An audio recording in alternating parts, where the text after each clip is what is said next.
கம்பி சுருளின் கொடுக்கப்பட்ட கம்பி சுருளின் மின்தடை எண்ணை கணக்கிடல். மின்தடை எண்ணை அதுக்கான தேவையான பொருட்கள் மின்தடை எண் காண வேண்டிய கம்பி சுருள் அது இது. அடுத்தது திருகு அளவி, இதுக்கும் அப்புறம் மீட்டர் அளவுகோல், மின்கலம்,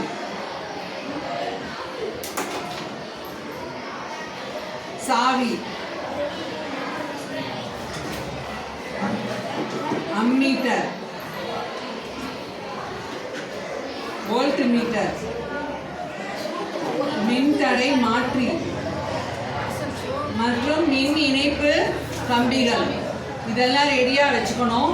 அதுக்கு அடுத்தது இந்த மின் சுற்றுப்படம் இருக்குல்ல, அதில் பேட்டரியிலேருந்து ஆரம்பித்து சாவியில் கனெக்ஷன் கொடுக்கணும். சாவியிலேருந்து இன்னொரு இடத்துல வயர் எடுத்துகிட்டு வந்து அந்த மின்தடை மாற்றி இருக்குல்ல, இந்த மின்தடை மாற்றி இதில் கனெக்ஷன் கொடுக்கணும். இதுலேருந்து ஒரு வயர் எடுத்துகிட்டு வந்து அந்த மின்தடை எண் காண வேண்டிய கம்பி சுருள் காமிச்சோம்ல ஃபஸ்ட்டு, அதில் ஒன்று கனெக்ஷன் கொடுக்கணும். அதுக்கப்புறம் அதில் ஒரு எண்ணிலேருந்து அம்மீட்டர் கனெக்ஷன் கொடுக்கணும். அம்மீட்டர்லேருந்து திருப்பி பேட்டரிக்கு கொண்டு வந்துட்டு ஒரு கனெக்ஷன் முடிஞ்சிருச்சு.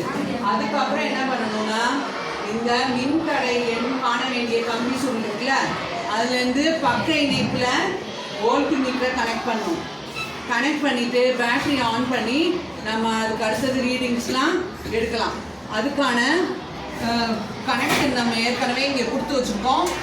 அதான் இது கிட்ட பாருமா, இந்த சர்க்யூட்டர் இங்கே இருக்கு பாருங்க. இப்போ அதுக்கப்புறம் அதில் வர்ற ரீடிங்லாம் நம்ம அட்டவணையில் குறிச்சிட்டு அதுக்கப்புறம் கணக்கீடு போடணும்.